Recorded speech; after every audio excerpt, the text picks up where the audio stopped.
Yeah.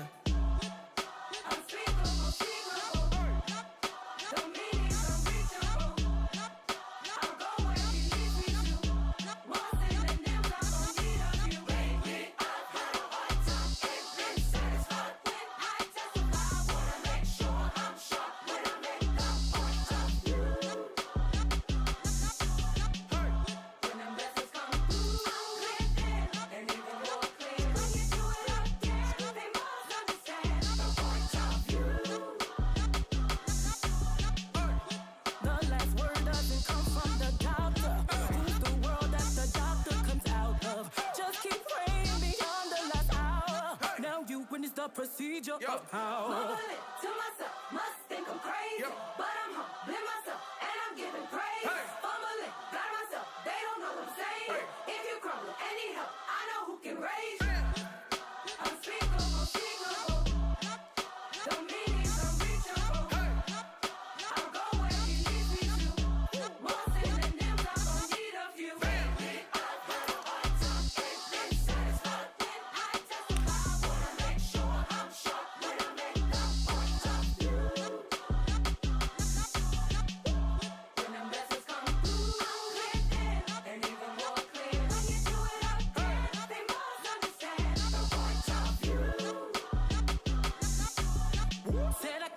change that. That's another life. But I scrubbed like Ajax. I stayed on my grind. I was way back. Now I'm front of line.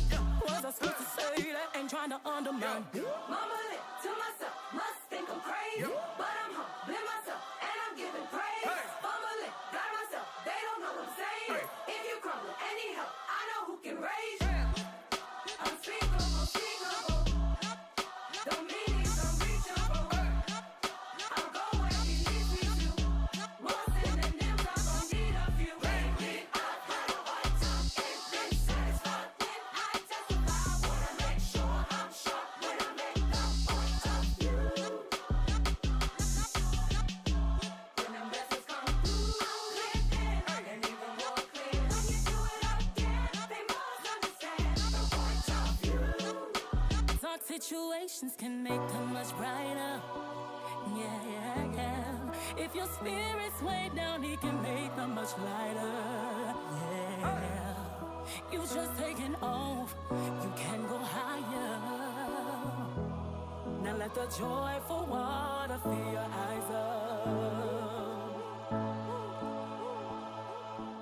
Lately, I've had a hard time. Ain't been satisfied when I testify. Wanna make sure I'm sharp when I make the point of view. When them blessings come through, I'm living and even more clear. When you do it again, they must understand the point of view.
I don't have to be perfect. You about ready, Andrew? To get inside the door.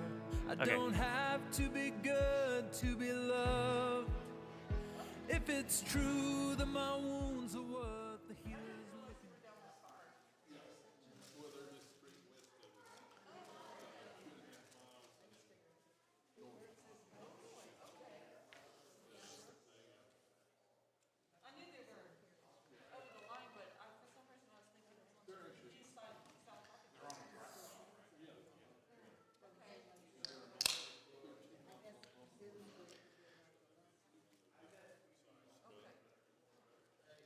Okay, I think we'll go ahead and get started. So we're about 13 minutes in, which is pretty normal for our routine, what we are doing here to get settled. But I appreciate you all coming out tonight, and we're just going to be visiting about some apologetic stuff. I like apologetics. It just kind of undergirds, my faith and encourages me along the way. And anyway, I've always appreciated it.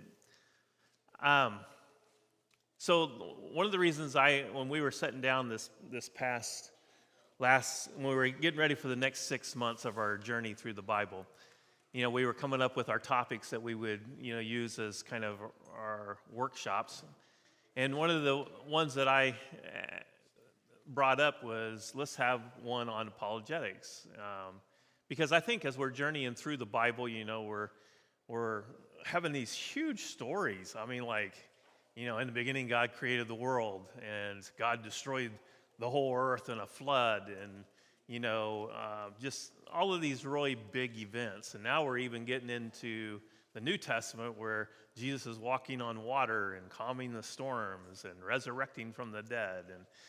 And to have such big things without any kind of proof that they happened is would be like feeling like you were just following blindly through this. And that's one thing I appreciate about apologetics is it's not a blind faith by any means. In fact, the book that I have been doing most of my study in, just preparing for this, by the way, I'm not going to be your teacher most of this, because one of the things that I was doing is I found myself watching a lot of stuff on YouTube, as well as reading through, some of the books that I have on apologetics, and I'm just like, man, I'm trying to get ready to regurgitate all that I've learned, and I'm just like, these poor people, they would be better off if they just listened to what I listened to. So what I did was I grabbed a couple that I really appreciated, and about topics that I kind of wanted us to focus on tonight, and so we're actually going to watch them. So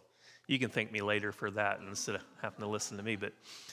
But I really appreciate it because just like the book I been studying a lot through with Frank Turek is, I don't have enough faith to be an atheist, is truly that. I mean, the more you study about, what undergirds our faith, the more you realize it is so much more logical to believe all of this than to not believe it.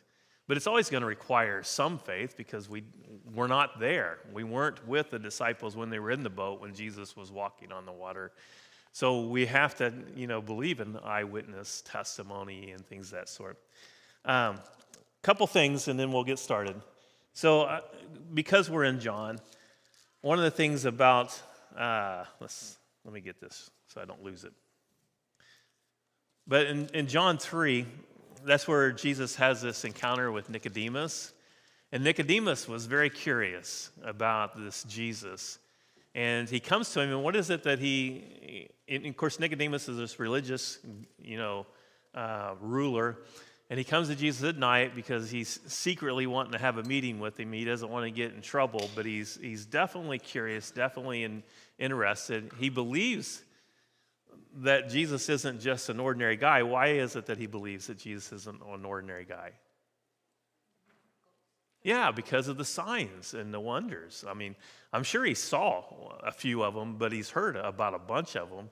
And so that's really what got him curious, is just the apologetic part of it, that because Jesus was saying having some amazing claims, but he backed up those claims with miracles, and that's the whole point. And even that's the reason why he gave miracles and the ability to do these miraculous things to his disciples later, even after he left, is for the same reason.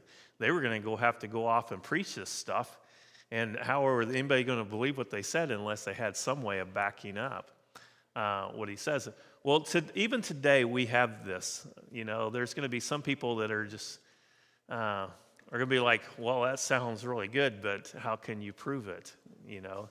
And God has given us so much to back this up. But even though did you notice that every time, like I think it was in John 6, the bread of life story, and the Pharisees are coming to us, and they said something like, so you say you're the Christ. What sign will you give us? And Jesus is like, I've already told you and I've already showed you all of this. And it's just interesting because some people just aren't going to believe no matter what. But there will be some that'll be like Nicodemus. And so that's the reason I just want to bring him up, is because he was just truly wanted to know the truth. are you the Christ kind of thing, not to try to trick him or to anything. He just wanted to know. And there's a difference between believing that Jesus did this and this and believing in Jesus doing this. Does that make sense? Because sometimes you can even get to the point where you believe that it's true, but you're just not living as if it is true. Because if this is true, that means that Jesus is God, and he has opened up the way to eternal life, and he does have authority over everything. And for us to live like he's not in authority over everything is somebody that believes that, but they're not believing in.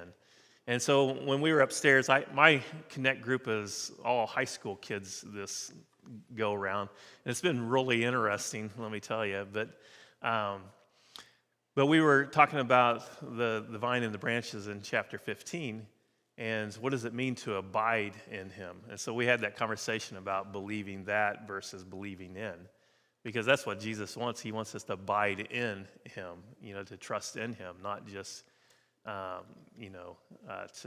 to believe that he is God's son. Even the demons believe that, don't they? They just don't believe in Jesus, and so there is a difference. So one last thing, and then we'll get this kicked off. So in John 20, then, it's always been interesting to me that Jesus is popping up and showing himself to all of these people after his resurrection, just to verify and prove, that this actually happened. And Thomas was absent on the first viewing. And can you imagine that? I mean, you ever just didn't do something because of whatever reason, and then something amazing happened and you felt like you really missed out? This would be like the epitome of all of that. Like, that would be such a bummer to think that Jesus was there. Of course, he didn't believe it, because wrapping your mind around somebody actually coming back from the dead would be just really the biggest try of cognitively trying to buy into. I would definitely be like, you're going to have to prove this more than just what you're saying. But Jesus comes back around and shows himself to Thomas, and he kind of gives the indication that Thomas should have believed just the eyewitness accounts, right?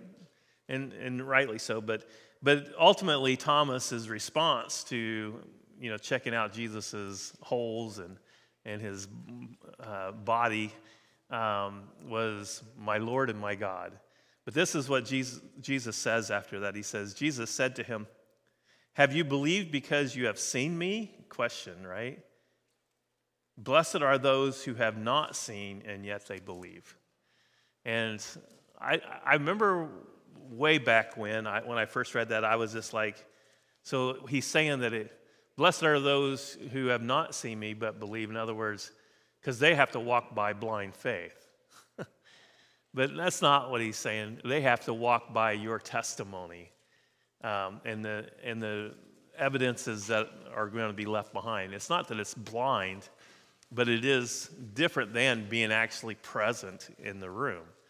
And so ultimately, what it amounts to is God has given us so much evidence. Most of us don't have a clue all of it. I don't think I have all of it figured out, but there are books and books on it and different aspects of, a ton that we won't even touch on, But the reality is God has given us so much evidence, but at the end of the day, it's still going to require some faith, right? But this evidence is they narrow the gap. And that's why I appreciate the title of the book, I Don't Have Enough Faith to Be an Atheist, because they have to have faith to believe what they believe too, but their gap is so much bigger. In other words, it requires even more faith than it would on our part. But evidence ends up narrowing the gap of how much faith it actually takes to believe. And so the more you learn all the evidence, the more you realize, man, this is easy for me to really cognitively give myself over to this, because there's just so much that proves it. And so So here's what we're going to do. I chose a couple of videos, and I went ahead and went with Frank Turek for us to look at. But before I do, I want to give you some. I want to give you just some resources that if this is something that interests you, it doesn't everybody, and you don't have to pursue this if it's not. But if it does, I want to give you some resources. So there's a book I've been reading. It's called Tactics by Gregory Koukl. Koukl, it's Koukl. Gregory. Tactics. And that book's an interesting book because all that it's about is how to have conversations with people that are always challenging your beliefs. Like when people are coming up to you and, well, I don't believe, there's many ways to God. It's not just Jesus. Or I don't believe that, in the resurrection or whatever it would be. And, they come to you, and often what happens when they do that, you always feel like that you have to have an answer. And if you can't have an answer, then they win the conversation. But what he helps you with is you don't have to have the answer. In fact, the best way to approach people who are challenging what you believe or what you're sharing or something is actually just with a question. Just learning how to ask questions. What do you mean by that? I don't think that there was a great flood or, that they walked across on dry land. There was probably this. Well, what do you mean by that? Because what it does is then they have to explain why don't they believe that? And if they're like, well, because I just don't. They kind of end up hanging themselves. And so that's what the book is really about. It's not a real thick book, but it is a really good book about just turning the tables and putting the burden on them to prove their side, and that's really what you're doing. So he goes about it. You remember that Columbo show? Some of you remember that? And how he would always come in and there would be this scene of a homicide of some sort, and he'd be acting like, walking around, and he'd be leaving, and he'd say, oh, I have one question. And then he'd ask a question, but then the question ends up having 15 other questions. And that's kind of how he solves it. And so it's kind of like the Columbo thing. It's a good book, though. Yeah, Koukl. And then another person that's been around for a really long time in this area is Josh McDowell and Bob Hosteller. And don't check your brains at the door. Some of the elders went and listened to Josh McDowell one time on this. Was that in Oklahoma, I think? And but it was really good, and I really enjoy Josh McDowell. He really targets high school, and he has a son now that is in apologetics also. Just graduated with his master's or doctorate or something, and he is doing this also. But his heart is with young people, but he's got a lot of good material. William Lane Craig, if you ever YouTube him or Google him, you won't be disappointed. But this guy is he's way up there in the brainiac part. My dictionary doesn't even have most of the words that he uses. But he is super intelligent, and he does a lot of debates in colleges and things of that sort. But he's just he's a lot of fun to listen to. He's super kind. He's one of the most kind people that just talks. He would, when you get in these debates, you almost think that they're kind of like arguments, but he doesn't know how to argue. He can get pretty, excited at times, but he's just a really sweet, kind guy. William Lane Craig, or William Craig, Dr. Craig is his name. And then the book that I introduced you to kind of today, and who's going to be talking, is Frank Turek and Norman Geisler, and I don't have enough faith to be an atheist. Jim Wallace, he is the cold case. You probably maybe heard of that, cold case evidence. He used to be, for a very long time, was a cold case detective, and he probably solved more cold cases than anybody in our lifetime. That lives within our lifetime. He was brilliant at it.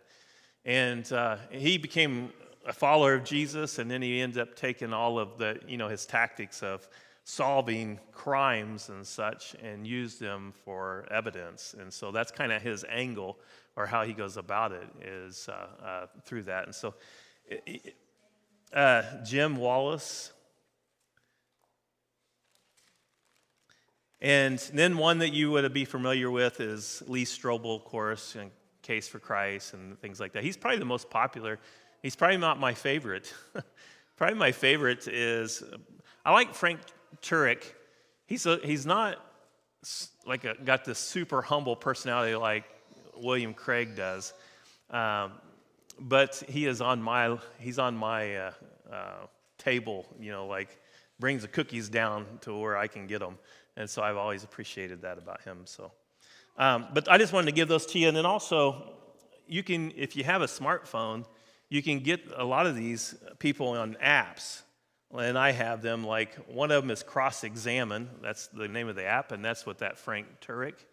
And so it's just an app, and if you click on it, it just loads it, and it'll give you all kinds of things, like quick answers, podcast videos, resources, events, just all kinds of stuff that you can look at and watch. The Cold Case Christianity, that's the name of the app. You can get that one. And then that William Craig, he's got one that's called Reasonable Faith. And so they're kind of neat because you don't have to go to YouTube, to look up some of their material and videos. You could just get the app and click on it if you want to. But I just wanted to give that to you just in case you guys like this kind of thing and you like to dive a little deeper, then it will. So we're going to watch one video. And anytime I've ever gone to conferences and such, my favorite part, and I know that's not probably for everybody, but isn't so much the guy who came prepared for, with material and is just basically regurgitating everything that he planned to speak, like a sermon type thing. But I always liked it whenever they'd have like question and answers, because to me, the questions that people would ask in the audience and then him asking that off the cuff, for whatever reason, I just really retained more, and I learned a lot from that. And so the first little episode that I want to watch, and then right after this, we'll take our break, and then we'll come back for a shorter one. This one is about 40-some minutes, but then the next one's only about 30, so we won't have a real long night by any means. But this is just question and answer, and then we'll come back to one that's more of what that they planned the night. So, all right.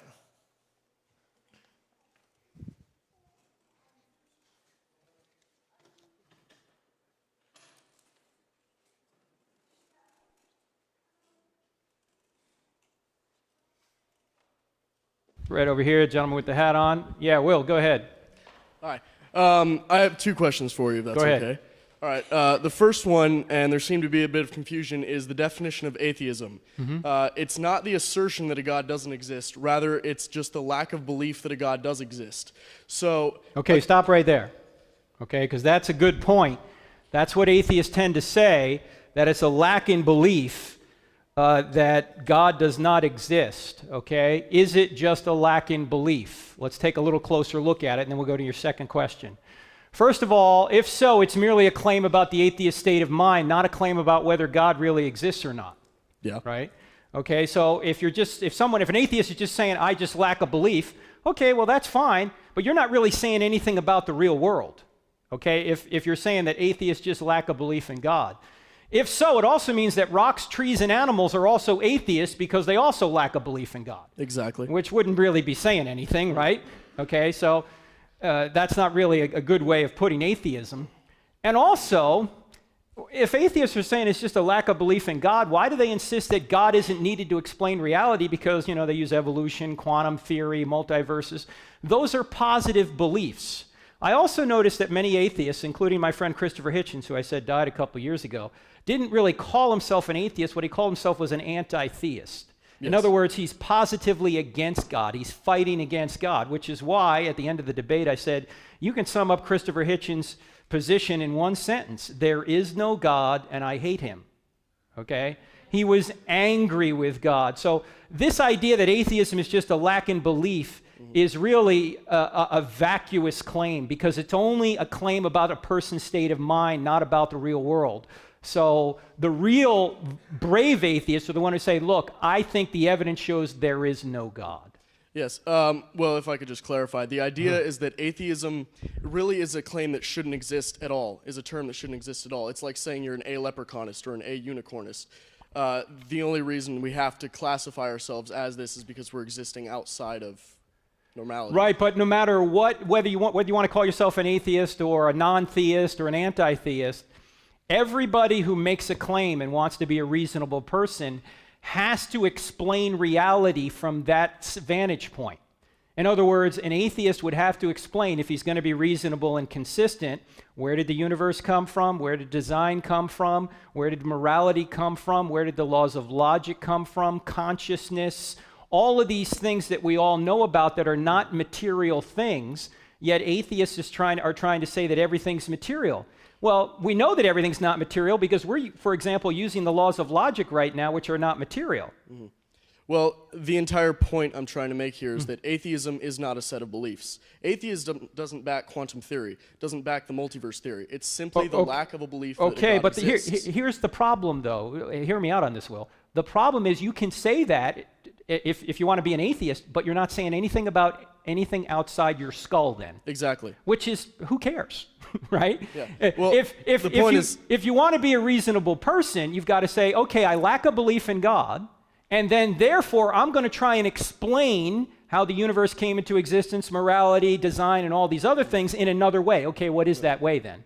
Well, the point is the book title itself classifies atheism almost as a belief because in order to have faith being the firm belief in something for which there's no proof, you have to have a claim that you're backing. Atheism makes no claim. Atheists have beliefs outside of their lack of religious state of mind.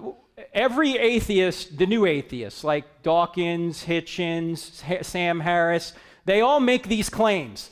Evolution gets rid of design atheism. for God. Quantum theory means we don't need a beginner, when in fact we do. The multiverse, it tries to explain away design. Those are positive beliefs. They're not just a lack in a belief. But they're not atheism. These are what all atheists say, though. That's Not what all I'm of saying. Okay. Go on to your second point. Second point question. is the argument from complexity. What did you call it? Something? The teleological argument. Telos is a word meaning design or purpose, yes. That, as well as the cosmological argument. They're great arguments for deism, showing that there has to have been some sort of cause. But all it boils down to is an argument from ignorance, which, as you probably well know, is a logical fallacy. You're saying, I don't know how this came to be, therefore we're going to accept this statement. So you really can't be intellectually honest if you're saying, from a philosophical standpoint or even a scientific standpoint, that this is proof that a God exists, because you're simply saying, I don't know, and then jumping to, well, it must be this. You're saying that this is a God of the gaps argument. That's what you're trying to say. Okay, exactly. that's not what we're saying. Let me give you just 2 minutes on this. You see this? I This do. is an amoeba, something the Darwinists say we all evolved from. And notice An ancestor of the amoeba. Yeah. Now notice it doesn't say made by Yahweh or made by natural forces on it, right? Yes. So always the scientist is going to have to make an interpretation. In other words, science doesn't say anything. Scientists do. Yes. And there's an article on our website by that name, Science Doesn't Say Anything, Scientists Do. You can read it to see what it's about. But this was considered no big deal back in Darwin's day. This was considered to be a blob of protoplasm, and maybe natural forces could come together and put this together, and through natural selection we could all be here. There's no need for a designer, in other words. Today we know that that's not the case. In fact, inside of this little amoeba is something that clearly has the marks of design. In order to show you this, I got to take you to your breakfast table. How many people in here like alphabet cereal? Let's suppose you want to have a bowl of alphabet cereal. You're a teenager. You come downstairs to have a bowl of alphabet cereal, and you see that the cereal's knocked over on the table, and right in the middle of the table, the letter spelled, "Take out the garbage, Mom." What are you going to assume? The cat knocked the box over? Earthquake shook the house? No, you're going to say that that's intelligent design from an intelligent being, Mom. Now, here's the question. Do we just lack a natural explanation when we see "take out the garbage, Mom"? Or is that positive evidence for an intelligent being?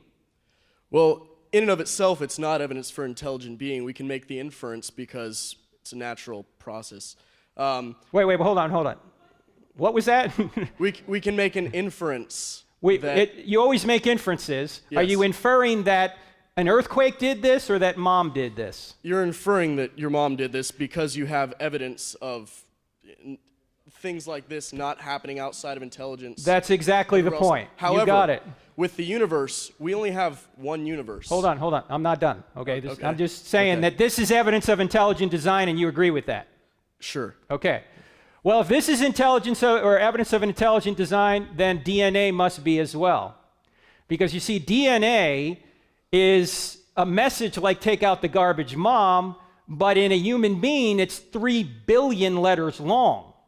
So if something that's 15 letters long requires an intelligence, then something 15 billion letters or 3 billion letters long requires an intelligence.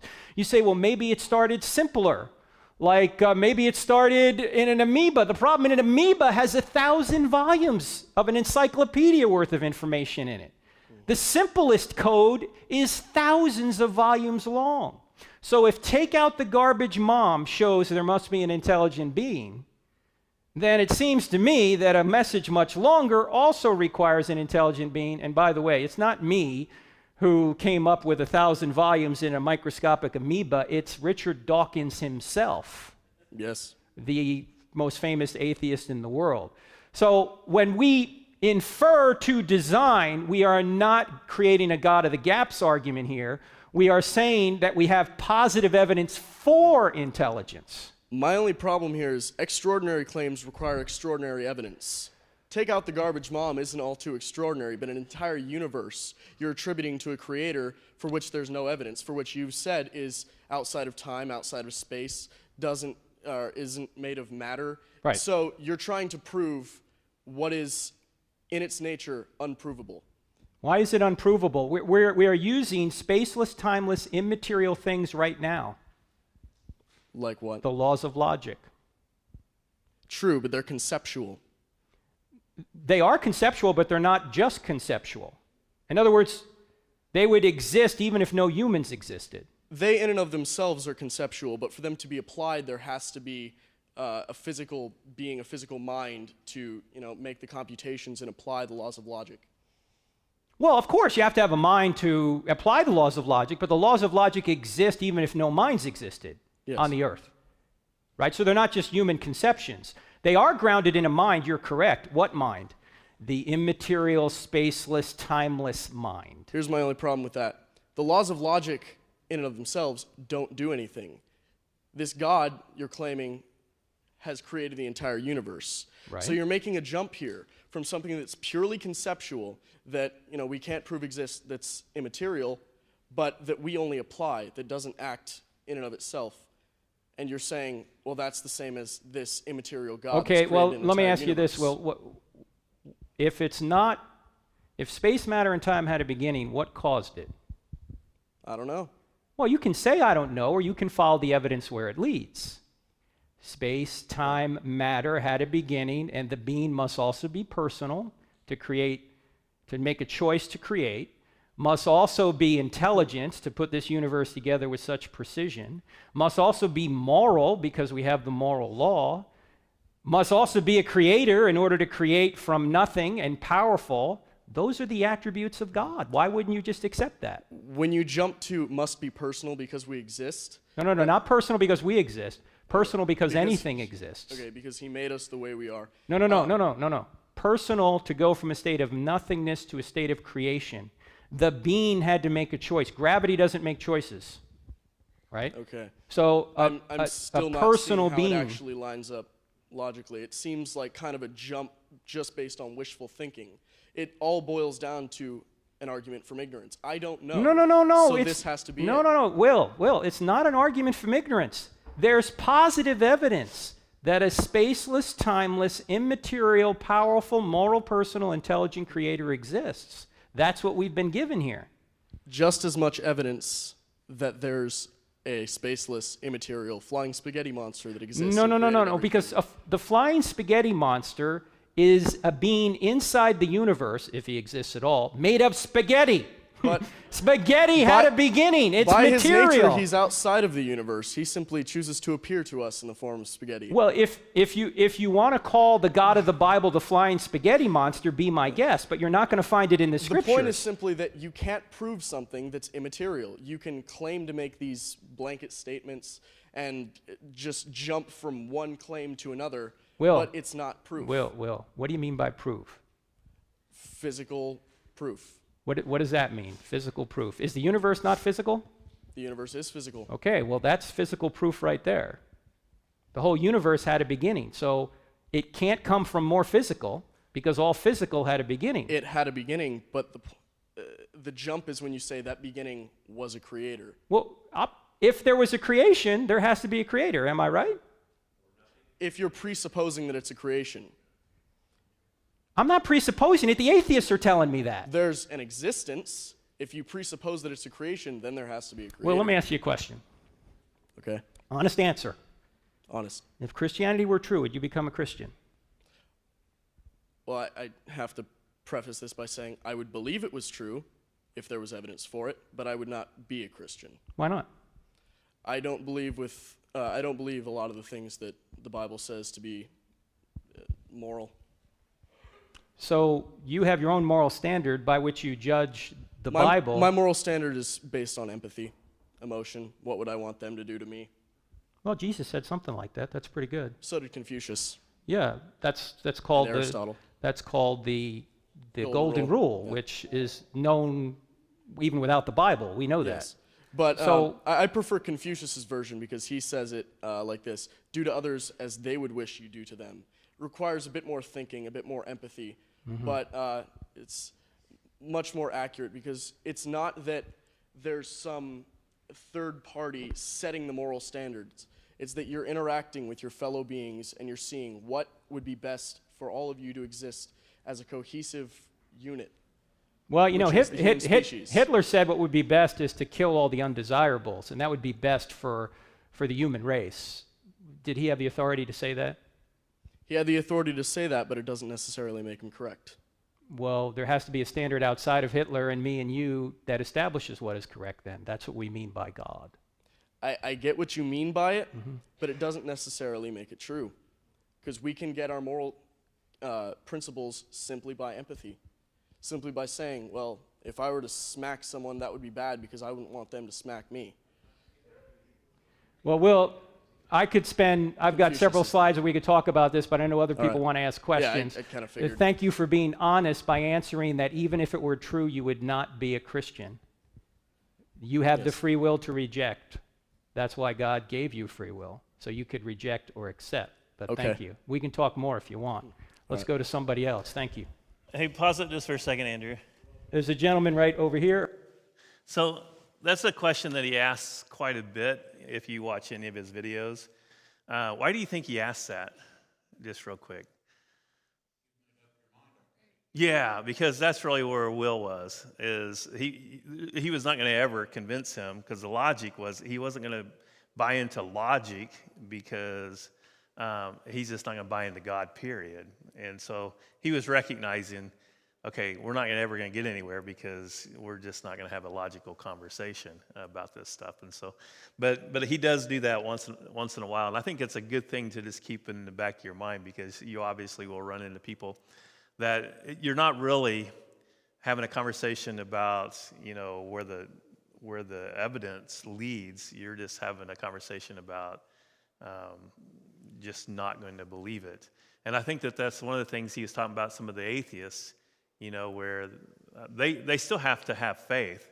They just they're just going to have to decide that the faith leads away from there being a God instead of to it. But most of the times, people like Richard Dawkins and some of these other people that were very much atheistic, what you would find is that really what they want is they just don't want there to be a God. It's not that the evidence isn't leading there. It's just that it's not what they want. And so they almost end up, like he was saying, that even Richard Dawkins would say he was just anti-God and fighting against, you know, that. And so anyway, I just found that interesting. All right, Andrew. Or either way.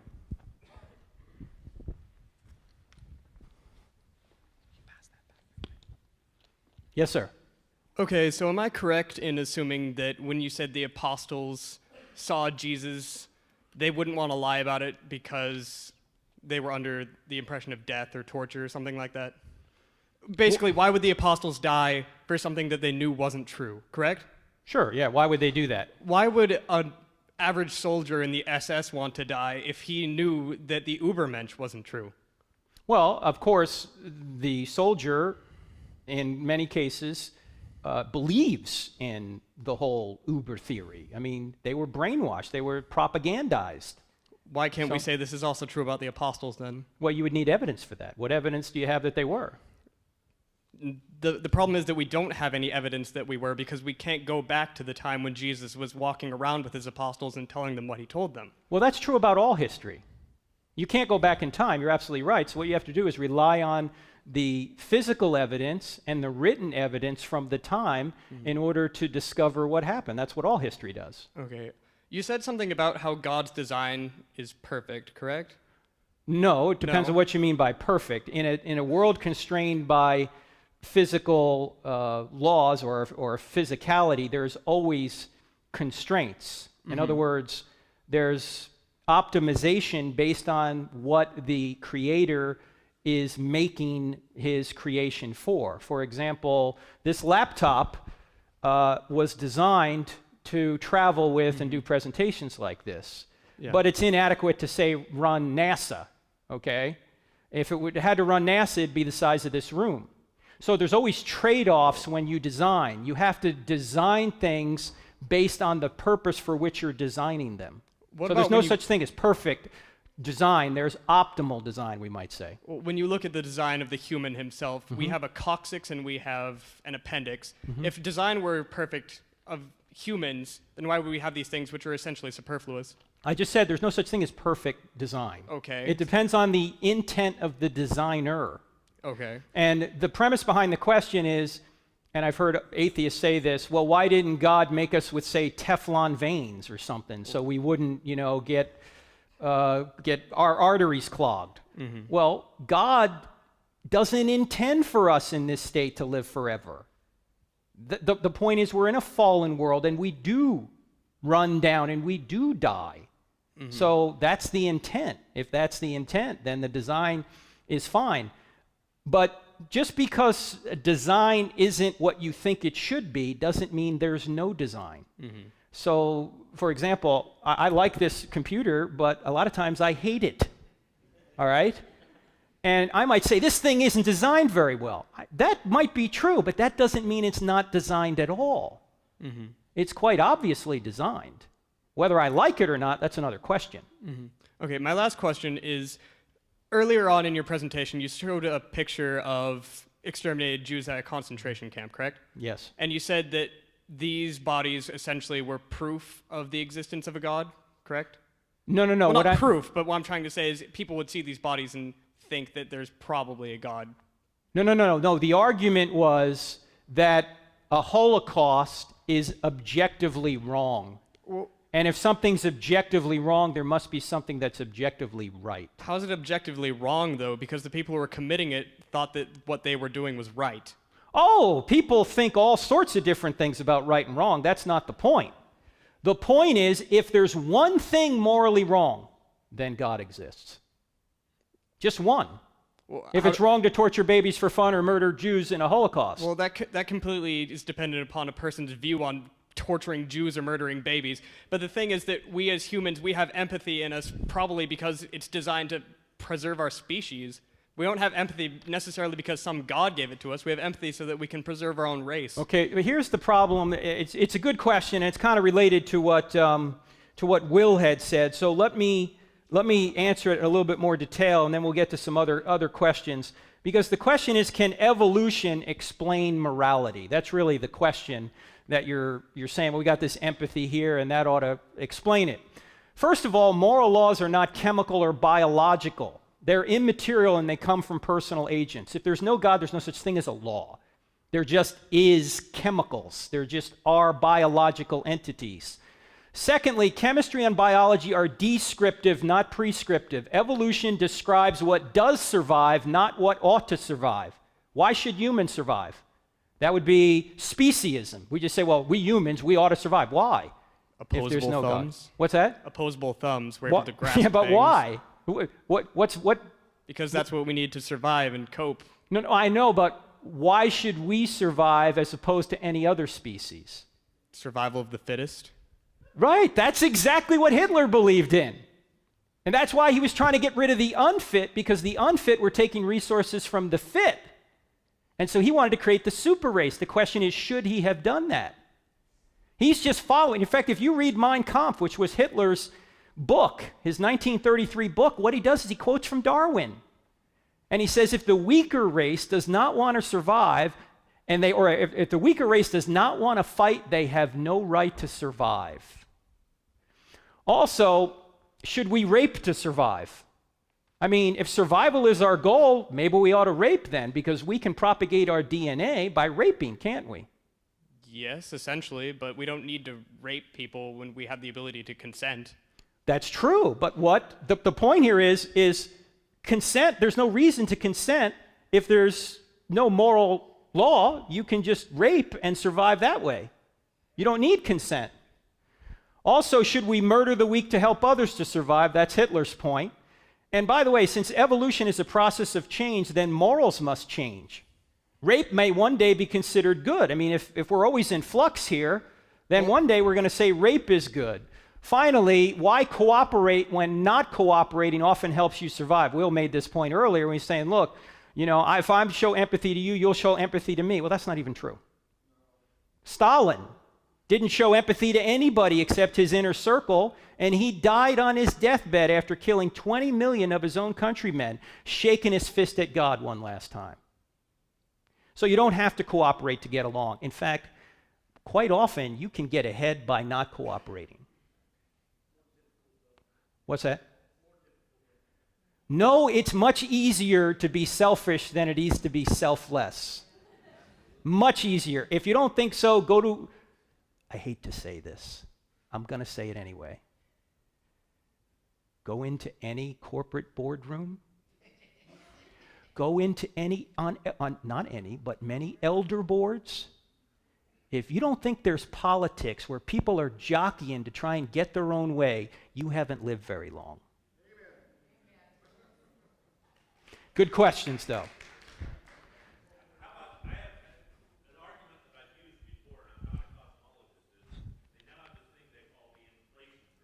Mm-hmm. That the speed of light wasn't always the speed of light, and it was faster, now it's slowed down.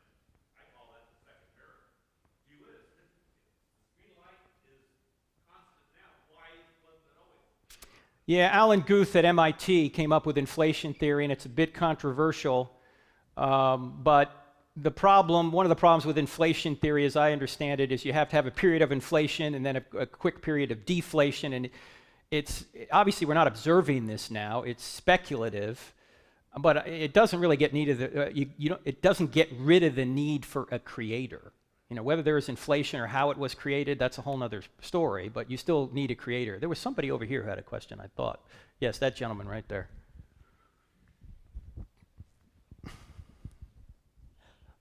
Yes, sir. Okay. Someone over there was saying something about how we have morals to survive or something. Mm-hmm. But when we're actually the species that kills each other the most, how does that help us survive? Yeah, you're right. Yeah, we kill each other the most. We kill our children in the womb. We do all sorts of awful things to one another. But the point isn't what we do. The point is what we should do. Yes. That's the point. Yes. Okay, there's a difference between sociology and morality. Sociology is what people do. Morality is what they ought to do. And everybody in this room knows that there are objective realities when it comes to morality. Certain things are really right, other things are really wrong. If that's the case, then God exists. Now, you may not like that. You may suppress it. You may want to go your own way. In fact, I want to do that half the time. You want to do it. I don't care if you're a Christian or not. You want to suppress the truth half the time. You do. This is inconvenient. You want to go your own way. I do. You know who our biggest problem is? We are. We're the biggest problem. We've got so much pride, we just want to do things our way. We're our biggest enemy.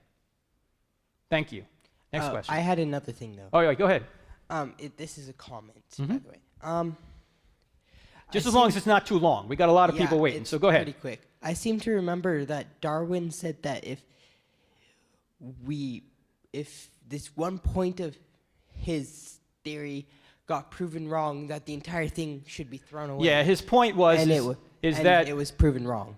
Well, yeah, his point was that if any biological entity could not be formed by gradual successive modifications, my theory would ultimately break down. Well, that was the point of Michael Behe's book, 1996, called Darwin's Black Box, where he opened the black box of the cell and realized that the cell is irreducibly complex. You can't build it in stages. It has to be built all at once. And if that's the case, then Darwinism can't do the job. And I still think he's right about that. All right, who else?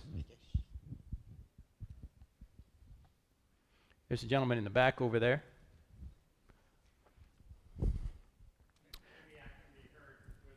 Well, he's already there, so there you go, sir. Thank you, Dr. Turek. What would you say to people who are saying that the Gospels are written in the 2nd century after a great deal of oral tradition has been mutated? First of all, we know that's not the case. Even atheists admit that 1 Corinthians is written in 55 AD, because we can date when Paul was in Corinth. We can date it by an inscription in Delphi, Greece, of Gallio, when Gallio was the proconsul in Corinth. And we can trace all of Paul's writings to that particular archaeological discovery.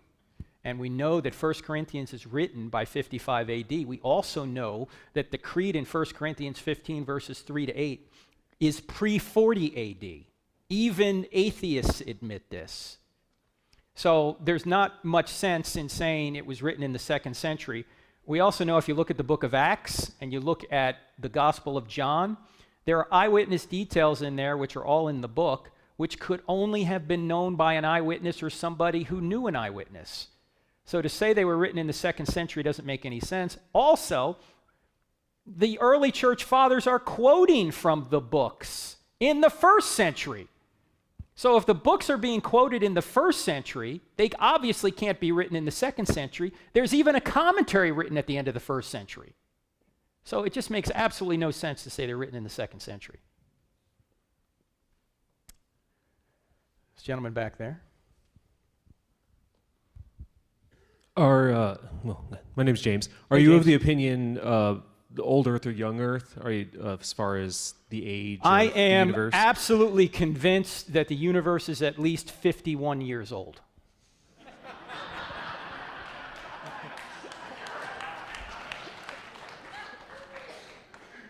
It is an excellent question, and let's just spend a few minutes on it because it's a question that a lot of people bring up. How old is the universe? And my point is that no matter what view you take of the universe, you're going to make an assumption that you can't necessarily prove. So, for example, is it old? Well, the light from the stars. If the light from the stars has not changed, if the speed of light hasn't changed, the universe is 13.8 billion years old. Okay? If it has changed, we don't know. Now, is it a good assumption to say it hasn't changed? Probably. So many other things are dependent on the speed of light, but I haven't been here that long, so I don't know. Maybe it has changed. Also, salt in the ocean is often used to try and date the Earth young. Well, you have to make assumptions there.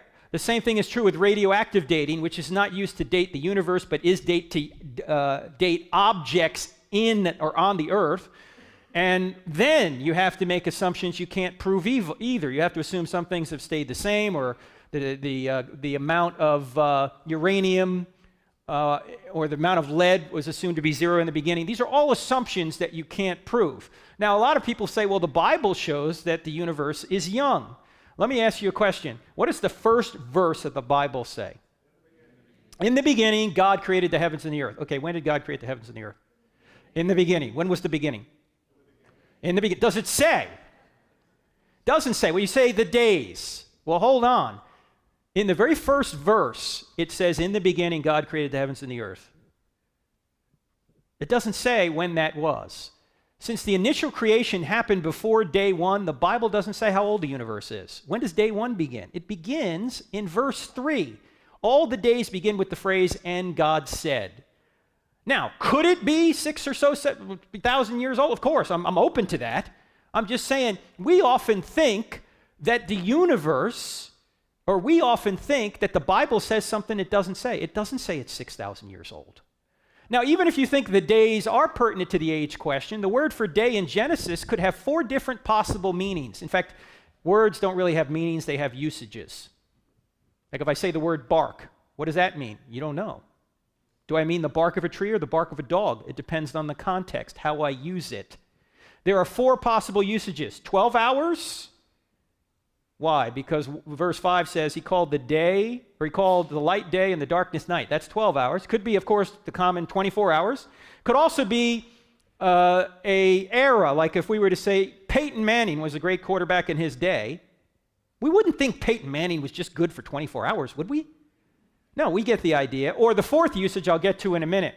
Also, the 3rd day seems to require longer than 24 hours because you got the growth of vegetation, including fruit-bearing plants. You say, well, God could have sped it up. Yeah, he could have, but now you're making an assumption you can't prove, right? You put Miracle-Gro on stuff, it doesn't grow in 24 hours. All right? And the 6th day also seems to require longer than 24 hours. Naming of the animals. You know how many animals are out there? In fact, Brad Stein, who's a Christian comedian, kind of has a bit on this. He goes, in the beginning of the day, Adam was really creative. He'd see an animal come by, he'd go, hippopotamus. He'd see another one come by, rhinoceros, by the end of the day. Cow. Ox. You know, he's just out of gas.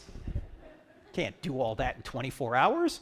Now, here's the 4th possible usage of the word day. The 7th day hasn't ended yet. That's an indefinite period of time. We're still in the 7th day right now, according to Hebrews 4. If we're in 7th day right now, maybe the other days are one. We simply don't know. The bottom line is there is no conflict between science and the Bible. There's a conflict between some interpretations of the science and the Bible. It may be old, it may be young. It's not definitive. What is definitive is that there was a creation. That God created, not when. So I urge you, if you think this is an important issue, fine. But don't make it a test for orthodoxy. Particularly the young earthers say, well, if you're not a young earther, you're not a believer. That's just stupid. Because I guarantee you this, when you get to heaven, God isn't going to say, did you think it was old or young? Oh, you thought it was old? You're out of here. And by the way, this has never been a controversy in the church until recently. What was the bigger controversy 400 years ago? What? No. Although that was. I'm talking about science. Yes. Do we go around the sun or does the sun go around us? I submit to you that you can make a better case if you just take a literal interpretation of the text that the earth doesn't move, that the sun goes around the earth, than you can that the universe is 6,000 years old or whatever. It says the earth doesn't move. It's set on its foundations. It says the sun rises and the sun sets. But nobody says if you believe that the earth moves and the sun doesn't, nobody says you're giving up the Bible. Are you a moving earther or a stationary earther? Nobody says that. Why? Because we use our knowledge of science, of the general revelation, to say, this is phenomenological language. It's not meant to be an astronomy lesson. It's meant to observe, just like we do today. When you go home tonight and you watch the weatherman, the weatherman's going to say, sunrise tomorrow, 7:11. He's not going to say, sunrise will become, or he's not going to say, earth rotation will become apparent at 7:11. He's using phenomenological language. We do that all the time. In fact, I just used it all the time. We speak in phrases that aren't literal, don't we? And the Bible does the same thing. People say, do you take the Bible literally? I said, where it's meant to be taken literally. Just like when you're talking to me, I'll take what you say literally that's meant to be taken literally. But if you say, look, my car cost me an arm and a leg, I don't think you're a double amputee. And what we tend to do with the Bible for some reason is we tend to literalize everything when not everything's meant to be taken literally. If it was, then God would have to have wings, and God would have to have eyes, and God would have to have a body, and Jesus would have to have hinges, because after all, he's a door.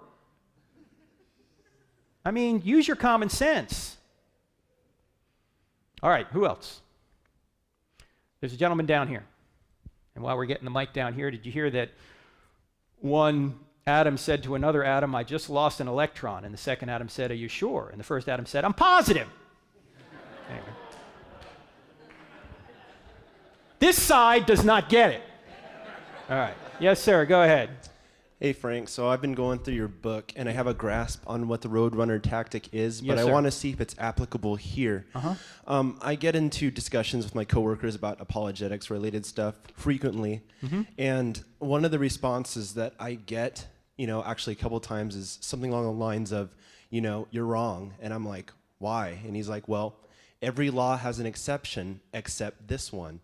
Now, I feel like there's, Wait. Every law has an exception again yeah, except what one? They say every rule has an exception except this one, Wait, does the rule that every rule have an exception have an exception? Yeah, and that's what I thought. And then they would tag on except this one. And I'm like, well, what basis do they have for that? Yeah. But I mean, like, because they say that, my thought was to say, well, doesn't that have an exception? But then they say, well, every rule has an exception except the one I just said. So, and I'm just like, I'm just so stunned by that, I don't have a response. Well, if you're stunned, what you can say is, now look, we're all adults here. Mr. Poopy Pants. Because that's just stupid. I mean, some things are just stupid. They're not even worth responding to, right? I mean, that person just isn't interested in the truth. That person is just trying to throw up all sorts of smoke. Which way you may ask the question, if it were true, would you become a Christian? If they say no, fine, move on. Right? The person's not open to truth. Person already has made up his mind.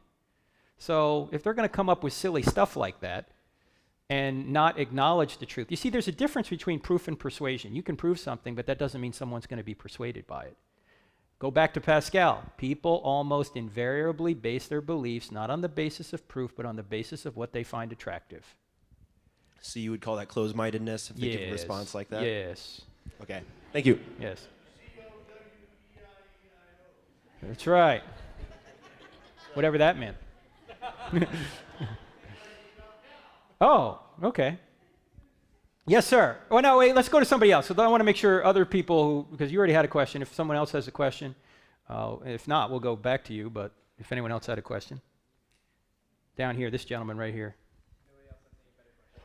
That's, it's always a good question. Don't worry. Go ahead. So in your one of your last slides, you talked about how things changed with the disciples after Jesus' death. You talked about Trinity versus single God, et cetera, et cetera. Right. At one point, you said seventh day to Sunday worship. Right. I was wondering where exactly you got that text from the Bible. That's Colossians chapter 2. Well, that's when Paul says, don't let anyone tell you that you need to worship on any Sabbath day or you need to acknowledge any Sabbath day. They started meeting, it's somewhere in the book of Acts, if anyone can find the reference. I think it's in the book of Acts. They began meeting on the first day of the week, which happened to be a work day, and it wasn't the Sabbath. So you talk about Levitical law, and that is something, but then you have something such as the Ten Commandments, which is written by the hand of God. And so all of a sudden, the commandments of God himself have changed because of Jesus' death? No, all the commandments were fulfilled by Jesus. But were they changed? They were fulfilled. They weren't changed. So they're not applicable, not all of them, on us anymore. In fact, out of the 10 commandments, 9 of them are repeated in the New Testament. There's only one that isn't. Keep holy the Sabbath. The other 9 are all repeated. because we're not in a theocracy anymore. That's done. So the Sabbath day is no longer in effect.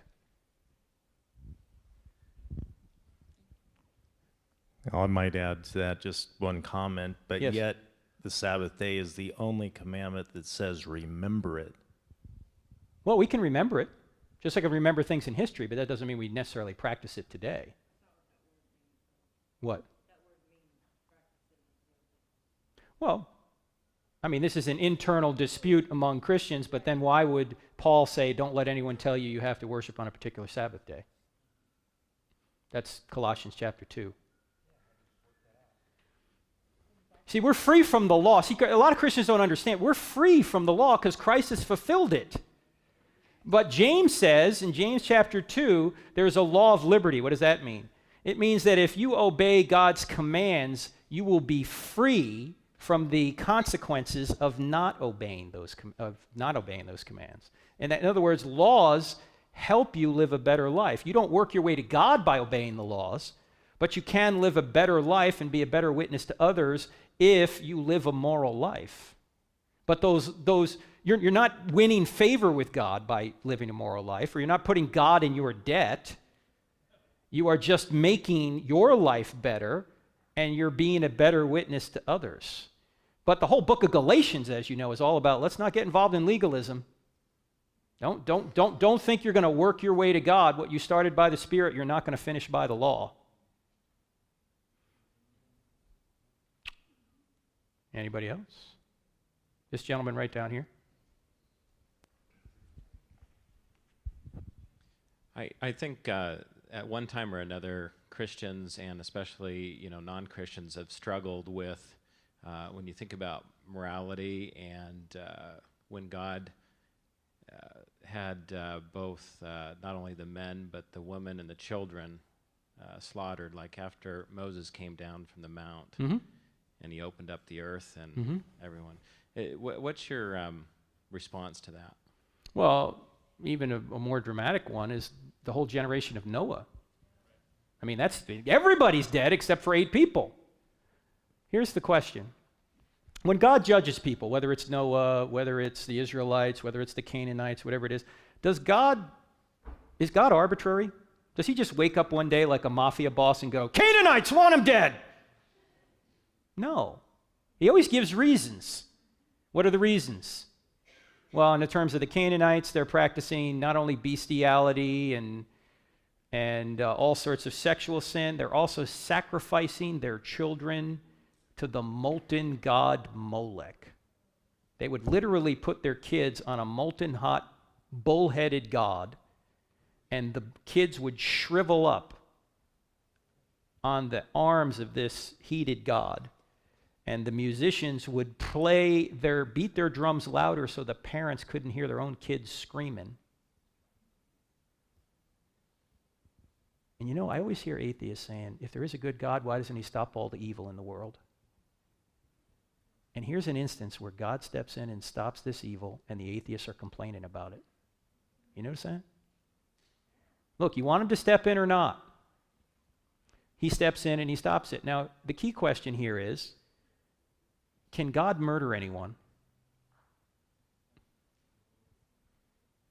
We can murder because we're not the giver of life, so we're not supposed to take life, but God has the authority to take life anytime he wants. He has the authority to take you out at 2 years old or 82 years old. It's up to him. In fact, if God exists and if there's an afterlife, people don't really die, they just change location. God can move you from this location to another location anytime he wants. So if you look in the Old Testament, these instances of God intervening to kill people, that's totally within his prerogative. And by the way, it's interesting to me, the same people that say that God ought not kill these children are the same people that don't want any laws against abortion. Why is it that when God plays God, it's immoral, but when we play God, we call that a moral right? God has the authority to give life and take life, but he doesn't do it arbitrarily. So that's the way I view those passages. And in fact, if you really want to get into this, there's a book written by Paul Copan called Is God a Moral Monster? And he gets into all these issues from the Old Testament and deals with them very well. So if you're really interested in this topic, I'd highly recommend you get that book, Is God a Moral Monster? This gentleman had a question too, Zach, right in front. And then we'll go back to that lady back there. Yes, sir. One of my questions relates to how God treated certain people in the Old Testament versus how Christians treat them now. The easiest one to look at is sexual immorality, like homosexuals. Has something about the death of Christ changed the way God looks at homosexuals because that was part of an old law? And are they able to live freely as homosexuals now if they believe in Christ and have full expectation of going to heaven? The laws, there's the moral laws and the civil laws, and they're different. You know, many people are saying, well, you know, we couldn't eat shrimp in the Old Testament, so homosexuality should go away too, or the prohibitions against homosexuality, just like the prohibitions against shrimp. But that's a misunderstanding of the Old Testament law. The prohibition against eating shrimp, if you ate it, you know, you were just unclean for a while. If you engaged in homosexuality, you were killed. So the penalty was different. One is moral, the other civil. But the whole Old Testament has passed away anyway. It's been fulfilled in Christ. The prohibitions against homosexual behavior have been reaffirmed. The penalty's different, just like all the penalties are different. There's a difference between the offense and the penalty. In the Old Testament, they're in a theocracy. God is their king. In the New Testament, God is not the king of Israel in that sense anymore. And so the penalties are not the same. Now, with regard to sexual immorality today in the church, it's not just homosexuality that's a problem. The Bible prohibits any sexual behavior outside of the marriage of a man and a woman. That includes homosexuality. It also includes fornication, which is premarital sex. Oh, you can't say that in America. I just did. It includes adultery. It includes pedophilia, it includes incest, it includes bestiality, it includes any sexual behavior outside of that. But there's a difference between attractions and actions. We all have attractions we ought not act on. And to say that because I have an attraction, that necessarily means I have to engage in the action would be silly. That would be like me saying, it's okay for me to gay bash because I was born with the anti-gay gene, right? That doesn't make any sense. So, I think the Bible treats sex in a restrictive way for one extremely important, well, there's a number of reasons. But just from a pragmatic view, sex is like fire. If you keep it in your fireplace, it will warm you. Anywhere else in the house, it's going to burn your house down. And that's why it's restricted to the relationship between a man and a woman inside of marriage, because sex outside of that bonds will ultimately destroy. And that's true of any sexual contact. And in fact, if you think about this, most of the people we love, we don't have sex with. And if we did, it would destroy the relationship. Love, by definition, binds itself. There's no such thing as free sex or free love. That's not love. Love binds itself to the good of the loved one. So one of the reasons we're in such trouble in our country is because the new religion is sex. And you know whose fault that is? It's our fault. Because the church has been quiet. Because the church has been doing some of the same things the world's been doing. So we have this covenant of tolerance.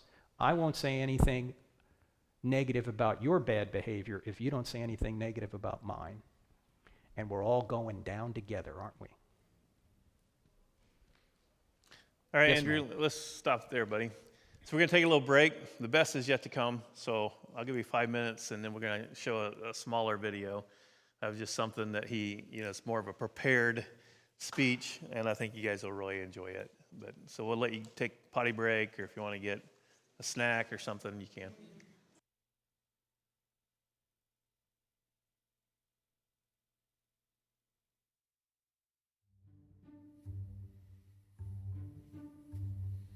Why should I feel discouraged? Why should the shadows come? Why should my heart be lonely and long for heaven and home? When Jesus is my portion,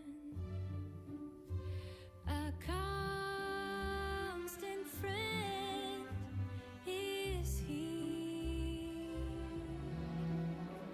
His eyes on the sparrow, and I know He watches me. I sing because I'm happy. I sing because I'm free. His eyes on the sparrow, and I know He watches me. I sing because I'm happy. I sing because I'm free. His eyes on the sparrow, and I know He watches me.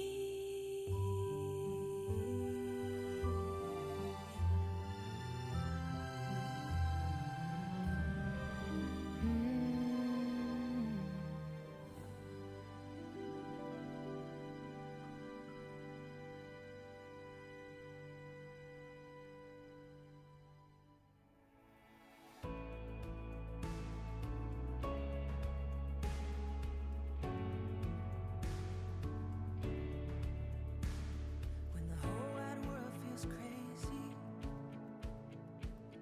like it's ripping at the seams, and the lies keep growing louder, with chaos threatening. When the weight upon my shoulders is too much for my soul, won't you help me to remember those words from long ago? Jesus loves me, this I know, for the Bible tells me so. Little ones to Him belong. They are weak, but He is strong. When I look into the mirror, and all that I can see is a million imperfections just staring back at me. When I feel like I'm a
is over.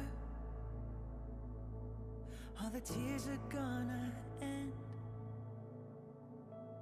I'll cross over that river. I'll sing it once again. Jesus loves me, this I know, for the Bible tells me so. Little ones to him belong.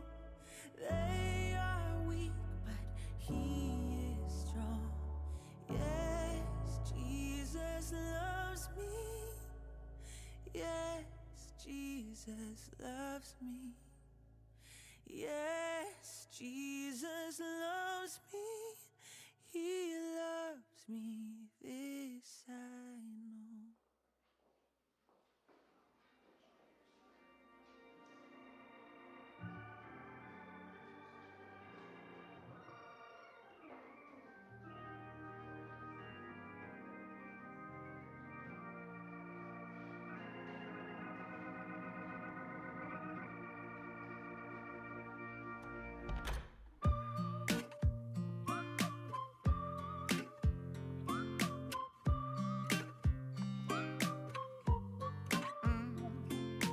I wish Sunday morning could feel more like Tuesday nights. 12 steps down to a basement under harsh fluorescent lights. All ages, all races, all walks of life at 6 p.m. Stumbling in to keep ourselves from stumbling again. Strangers spilling secrets in a circle without walls. Trying to reach for Jesus instead of drugs and alcohol. All sitting in a gray folding chair, sipping coffee in a white styrofoam cup. Ain't nobody throwing stones up in here. Can't judge cause we know we all messed up. Ain't no steeple, just broken people. Wearing no shame tags on our shirts. Where the truth is, truth heals more than the truth hurts. That's more church than church.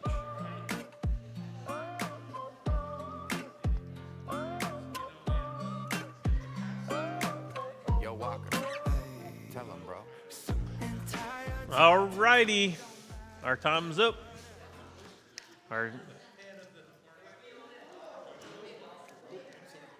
So, what's your favorite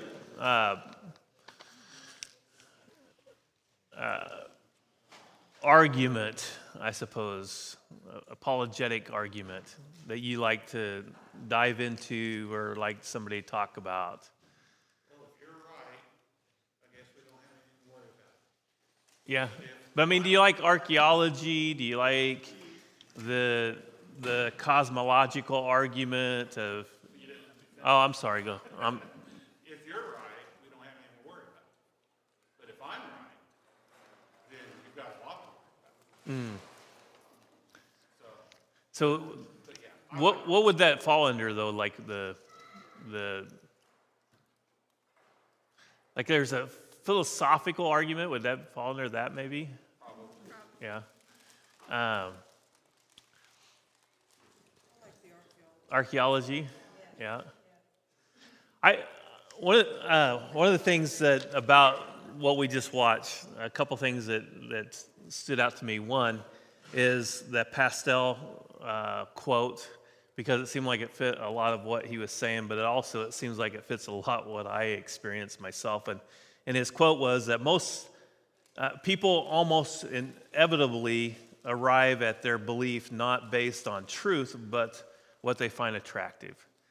And so we're not even like truth seekers. We've just already made up our mind, and so therefore, you're not going to convince me one bit.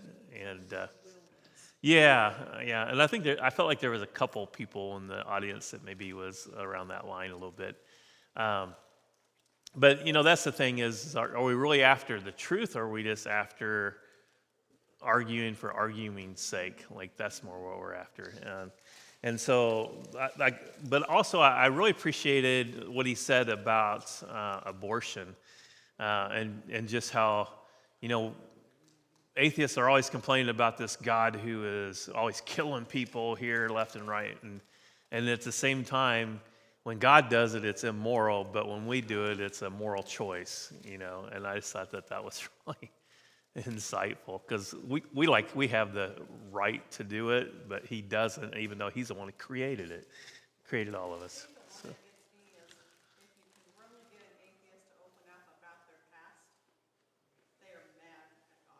Yes, yeah. Yeah, like there's something underlying there. Yeah. Yeah, I think that's very good, Penny, because I think that is really true.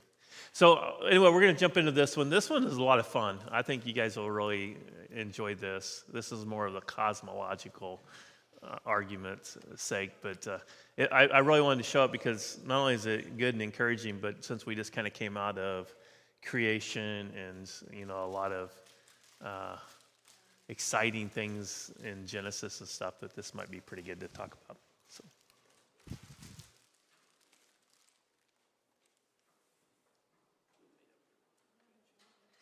If I were to ask you, what is the most important thing about you, what would be your answer?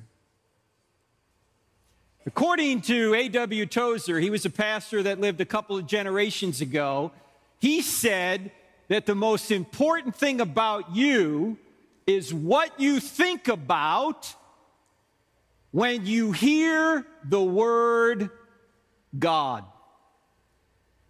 What do you think about when you hear the word God? This is the interactive portion of the program. What do you think about? All right, you guys are all like Charlie Brown's teacher right now. Wah, wah, wah. You think about a creator, love, grace, omnipotence. These are all attributes of God. But if you're thinking about the man upstairs or someone who is an old man in the sky with a beard, unfortunately, the Sistine Chapel kind of gives us that impression. That's not God. In fact, what I want you to do for a minute, I want you to forget about the word God for a minute. You know, that's not his name. His name isn't God, okay? This is just a word we use to describe the ultimate being. But I want you to forget that word for a minute, and instead of thinking about the word God, I want you to think about what or who is the source and sustainer of all things. Who is the source and sustainer of all things?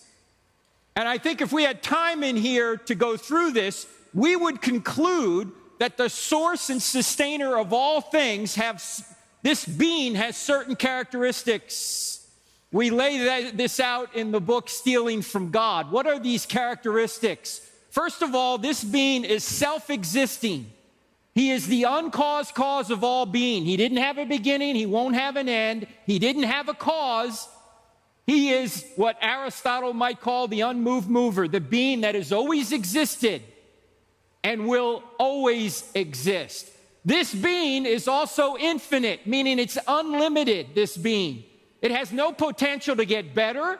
It can't change because this being is maximally good, completely actualized, we might say.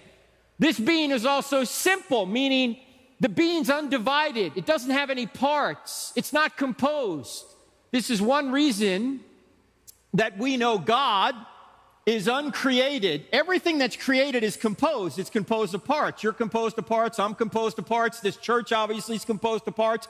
If something is composed, then someone must have composed that being. Put the parts together, in other words. The ultimate being can't be composed. The ultimate being must be uncomposed. Simple. Also, this being must be spaceless, to transcend space. Timeless, to transcend time. This being's eternal.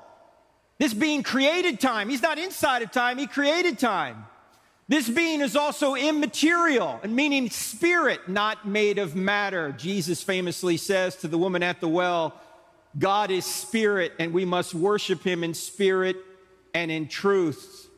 This being is also omnipotent, meaning all-powerful, omnipresent, everywhere present. That doesn't mean that God is made of everything. That would be pantheism. God is not this computer. God is not this table. But his power is present to all things. His power is holding all composed things together right now. He not only composed all things, he holds them all together. This being is also omniscient, all-knowing, immutable, unchangeable. What's this being going to change from if he's a perfect being? Any change would necessitate a change from perfection to imperfection. So this being doesn't change. This being is also personal, meaning he has mind, emotion, and will, and he can make choices. And by the way, you can arrive at all of these attributes without the Bible. Good philosophical reasoning that people like Aristotle and Aquinas used. You can arrive at these without any reference to any scriptural book, without the Bible. Now, this last one, you can't. You need the Bible to know that this being is triune. This being is three persons in one divine essence. And finally, this being is holy, set apart, morally perfect. This being is morally perfect in love and justice. Now, I mention all this because the Bible tells us how we can conceive of a being like this.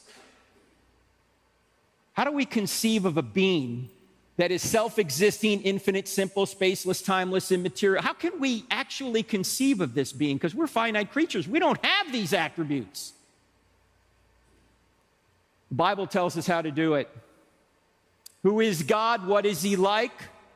Isaiah tells us, Isaiah chapter 40. And in Isaiah chapter 40, God is speaking. And he's telling us how we can understand what he is like. Here's what he says. To whom will you compare me, or who is my equal, says the Holy One. In other words, he's saying, do you want to know what I'm like? Here's a comparison. Lift your eyes and look to the heavens. Who created all these? He who brings out the starry host one by one and calls them each by name because of his great power and mighty strength. Not one of them is missing. In other words, you want to know what this being is like? Look to the heavens. If you look to the heavens, you'll get some concept of what God is really like. So what we're going to do here tonight is look to the heavens. And when we look to the heavens, what are we going to see? We're going to see three things. First, we're going to see that the heavens are precisely created and designed. We're going to look at that first.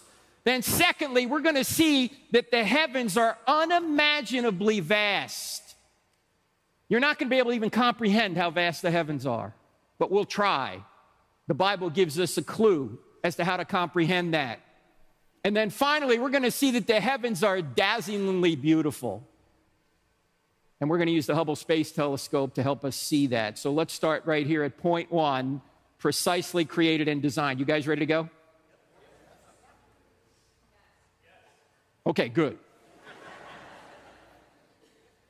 And we know the heavens are created and designed because there's a theory that you've probably heard of. It is actually called the Big...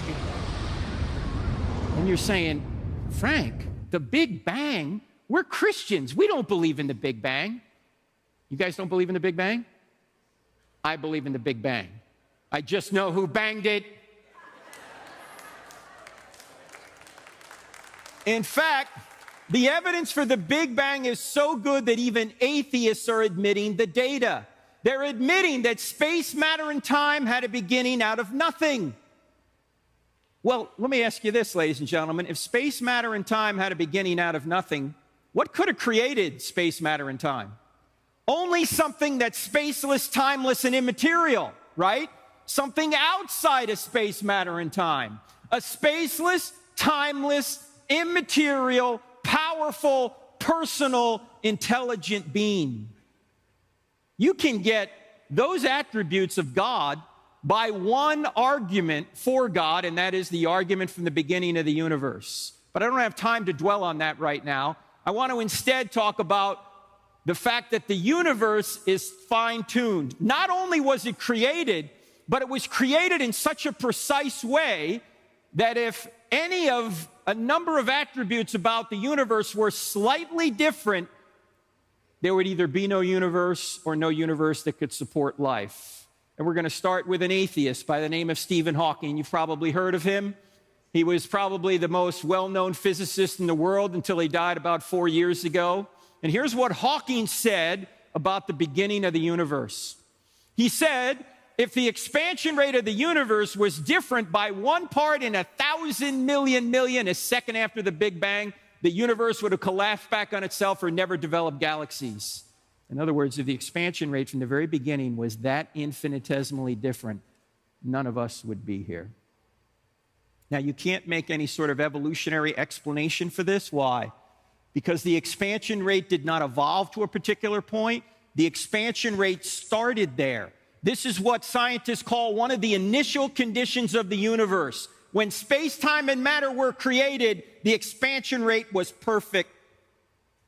Seems to me the same being that created space, matter, and time is the same intelligent being that made the expansion rate exactly what it needed to be. If it was any different, there would be no universe or no universe that could support life. Not only that, the universe is precisely tweaked with regard to the gravitational force. If it were altered by more than 1 part in 10 to the 40th power, we wouldn't exist. Now, what's 1 part in 10 to the 40th power? That's 1 part in 1 with 40 zeros following it. You say, Frank, I can't get my head around that number. I know, neither can I, so let me give you an illustration. Take a tape measure and stretch it across the entire known universe. That's a long way. You can't get that tape measure at Lowe's, okay? Set the gravitational force at a particular inch mark on that tape measure. I realize gravity's not measured in inches, but this is to give you a scale idea in your mind. If the strength of gravity were different by 1 inch in either direction across the scale as wide as the entire known universe, we wouldn't be here. Now, I don't have enough faith to believe that that value just landed there by chance. By the way, does chance cause things? Who caused this? Chance, he was just here. No. Chance is not a cause. Chance is a word we use to describe mathematical possibilities. When scientists are using the word chance, you know what they really mean? We don't know. That's what they mean. Look, there's only 2 possibilities for this value being where it is. It was either designed to be that way or it wasn't. What do you think's more reasonable? It was designed. Somebody put it there. Now, I just gave you 2 out of about a dozen of these parameters about our universe. If you change any one of them imperceptibly, none of us are here. So the universe was created and the universe is designed. The next point we want to talk about is how unimaginably vast this universe is. And in order to do that, we're going to start in our solar system, and our solar system will show us how big our galaxy is here, or looking at the solar system and the galaxy, and even the solar system itself appears to be designed. Let's take a look at it right here. Here's the solar system. As you know, we're right here, third rock from the sun. If we were just a little bit closer to or a little bit further away from the sun, we couldn't survive. A little bit closer to, we'd burn up. A little bit further away, we'd freeze. We are what scientists call the Goldilocks zone. It's not too hot, it's not too cold, it is. That's a lie, it's too hot here in the summer. The axial tilt, 23.5 degrees. Change that slightly, we don't exist. Earth rotation, 24 hours. Change that slightly, we don't exist. The size and distance of the moon from us, change that slightly, we don't exist. If Jupiter right here was not in its current orbit, we couldn't exist here on Earth. Why not? What does Jupiter do for us? Jupiter's gravitational force is so strong that it attracts most of the meteors and space junk to it rather than us. In fact, Jupiter is a cosmic vacuum cleaner. If Jupiter wasn't there, we wouldn't be here. In fact, you want to know the Close up here of Jupiter. You see these dark marks on Jupiter? Those dark marks are comet fragment strikes that are bigger than the Earth. Thank God for Jupiter. Because if Jupiter wasn't there, we wouldn't be here. Saturn does the same thing. In fact, let's take a look at the other planets. Here is Jupiter, Saturn, Uranus, Neptune, Earth. Look at poor Pluto down here. You know, Pluto recently has been demoted as a planet. I don't know about you, but I think it's size discrimination. Take a look at this. You can hardly see Pluto. Take a look at this. All right, that's Arcturus. That's another star inside our galaxy. Here's the sun over here. Jupiter is 1 pixel in size on this scale. Earth is invisible. Pluto, forget about it. All right, keep an eye on Arcturus now. Where's Arcturus now? Way over to the right next to Regal. That's Antares. That's another star in our galaxy. The sun is 1 pixel in size on this scale. Jupiter is invisible. Earth, Pluto, forget about them. In fact, if the Earth was the size of a golf ball, Betelgeuse here, look, I don't name the stars, okay? If the Earth was the size of a golf ball, Betelgeuse would be 5 or 6 Empire State Buildings high. The heavens are awesome.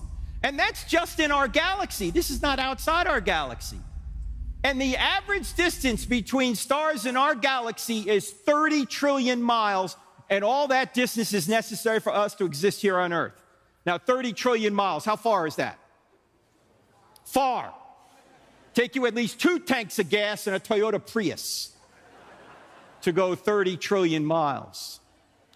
A number of years ago, my wife and I took our 3 sons out to Tucson, because that's where my in-laws live, and we took our sons to the Desert Museum. If you ever get to Tucson, Arizona, south side of town, they've got this Desert Museum out there, and if you go there at night, on a clear night, you can see thousands of stars in the sky. So we're out there one night, and the guide says, hey, it's so clear tonight that if we look up at 9:03, we will see the space shuttle in orbit. I said, oh, come on, we're not going to see the space shuttle. It's only 120 feet long. It's 350 miles up. We're not going to see it. Oh, me of little faith. At 9:03, the guide goes, look! And we look up in the sky, about 70 degrees above the horizon. There's an object streaking across the western desert sky, relative to us, about like this. When it got right about here, it disappeared. I don't know whether Scotty beamed it up or what. Actually, what happened was, despite the fact that we were in total darkness, the space shuttle was so high up that the sun was still reflecting off of it, and when it got out of the range of the sun, we couldn't see it anymore. Now, when the space shuttle was in orbit, the space shuttle was traveling at about 18,000 miles an hour. That's 5 miles per second. You got trouble getting to work in the morning? Take the space shuttle. You'll be 5 miles a second. Think about how fast that is. Well, I did a little calculation to try and figure out how long would it take us if we could get in the space shuttle and go from our star, the sun, to another star in our galaxy, an average distance away, 30 trillion miles. In other words, how long would it take us to go 30 trillion miles if we could go 5 miles per second? What do you think? Long time. You must be a math major. It's a really big number. It would take us 201,450 years to go from our star, the sun, to another star an average distance away in our galaxy. That means if you got in the space shuttle at the time of Christ and started traveling from our star, the sun, to another star in our galaxy an average distance away, you've been going 5 miles per second for 2,000 years. You'd be less than 1/100th of the way there right now. and we're going to explore space. No, we're not. We're not going anywhere in space. We can hardly get out of our solar system. It took us 9 years to get to Pluto. Now, that's just inside our galaxy. And how many stars are inside our galaxy? They say billions. What about outside our galaxy? Remember, we're looking to the heavens to try and figure out what God is like. Well, the Hubble Space Telescope has helped answer that question for us. A number of years ago, they trained the Hubble Space Telescope on 1/24 of the sky for several weeks.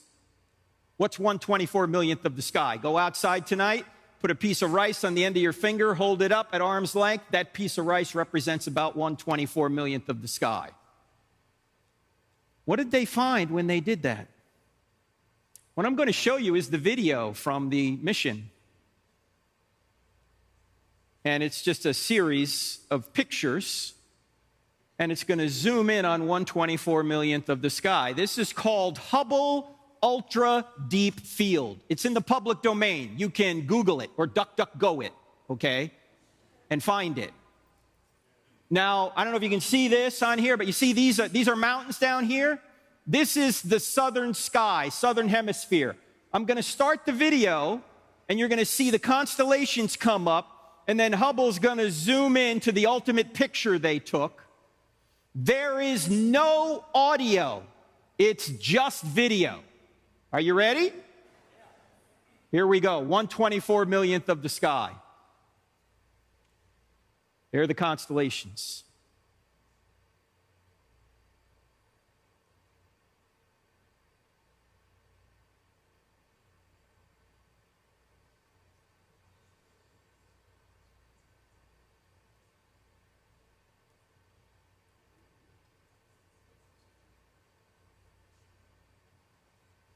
What you're looking at are nearly 10,000 galaxies in 1/24 of the sky.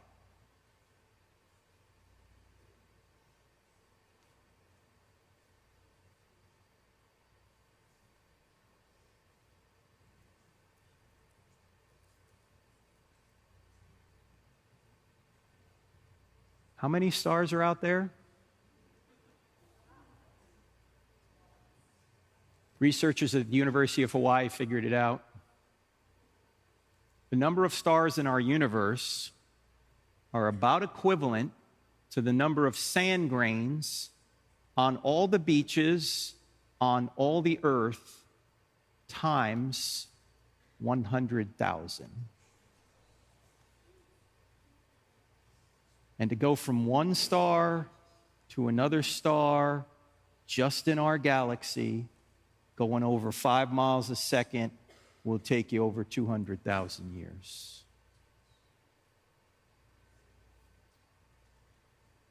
And God says, if you want to know what I'm like, look to the heavens. What do you see when you look to the heavens? You see a virtual infinite expanse.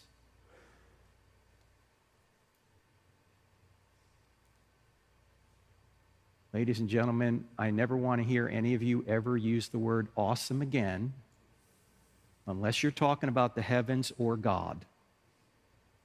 Awesome shirt, dude. Awesome shot, dude. Awesome TikTok video. No! What word are you going to say for this?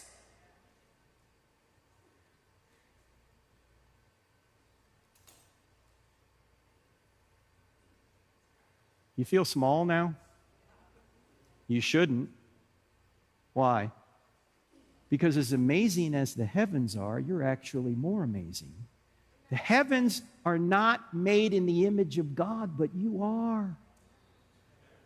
In fact, here's what God says about you. He says, "For as high as the heavens are above the earth, so great is his love to those that fear him." So great is his love for those that fear him. As high as the heavens are above the earth. How high are the heavens above the earth? Stars equivalent to sand grains on 100,000 Earths. Over 200,000 years at 5 miles a second between those stars.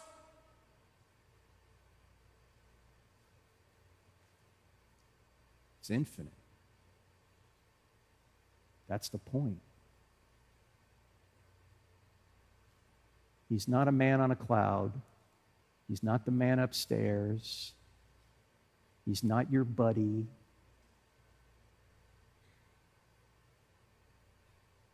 He is the source and sustainer of all things. And you'd imagine the source and sustainer of all things, if he created a precisely designed universe and he made it unimaginably vast, you would think it would be beautiful as well, wouldn't you? Here are some pictures from the Hubble Space Telescope. They need no narration, so I'm just going to be quiet.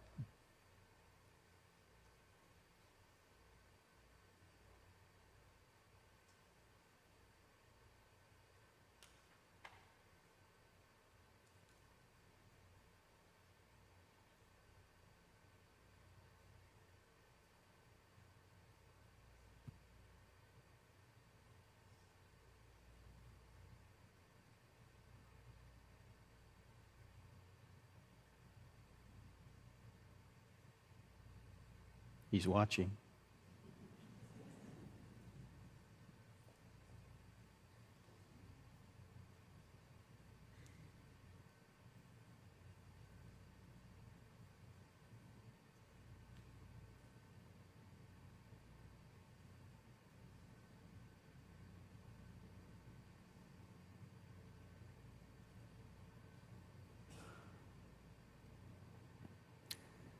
God says, you want to know what I'm like?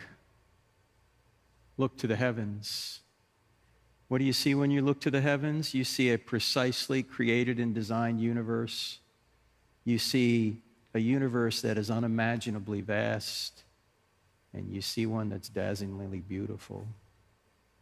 Now, what I just showed you is an abbreviation of a longer presentation.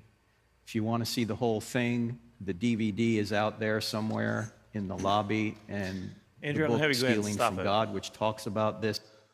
So we're running out of time, and really from here, what he does is just kind of goes into an invitation because he's at a church preaching and such. But so I want to give us just a moment here. One of the things I want to say just in closing, then if you guys have any comments or anything, we'll talk about that for a moment. But we're reading through the book of James, and isn't that amazing to think of how vast God is and how amazing He is, and we're still exploring and can't get to the end of this thing. I mean, what we are finding today, they didn't know 100 years ago, they didn't know 2,000 years ago, and it was still there. That's what's really cool about truth is to be discovered, not to be invented, like I spoke about this morning. But here's the most amazing thing about it to me. We're reading through John, and what we are finding is that God came here as a person and did what we need him to do, and that is to be the perfect Lamb of God and to die for us. A lot of people didn't even recognize him. That's how John starts his book off, right? He was with God, he was God, and he came to his own, and his own didn't even recognize him to be. And they just had that mentality like Pascal talked about, that they were just going to believe what sounded good to them, not what was truth, that they weren't looking for it. And so they just turned a blind eye to it. But it's just, that's really the message, is in the person of Jesus, that he did that for us. And so I just think that that's kind of an amazing thought. Do you have any comments before I close this out in prayer for tonight? Okay. Anyway, I really have enjoyed just diving into apologetics once again. I do it once in a while. It's just good for my soul to hear some of these familiar pieces of evidence that supports our faith, and I really enjoy it. I've seen other things. I think you guys have. Somebody in the church one time showed what was that guy's name that Louis Giglio. He did something like this, and and so it's really cool just to see just how the heavens declare God. But yeah, right. So anyway, I appreciate you guys. Let me pray, and then we will dismiss for this evening. Father God, thank you so much for just being able to sit here and to contemplate these amazing things that you have allowed us to discover. You have given us these brains to know you, to comprehend you, and you've revealed yourself to us in many ways, obviously through the Word of God, your Word that you've given to us.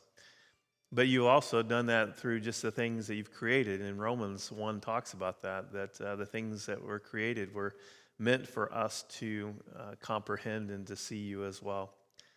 We thank you so much, Father, that you have provided these things for us, provided understanding and logic, and for all of us that are hungering and desiring you, they just draw us even deeper into understanding you.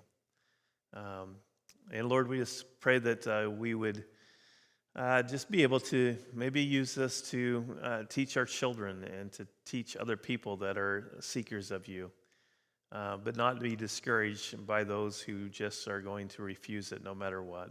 But Father, that we would just continue to learn for the purpose of growing closer to you. We thank you so much for what you've done in the person of Jesus and everything that you've accomplished on our behalf. And it's in Jesus' name we pray. Amen.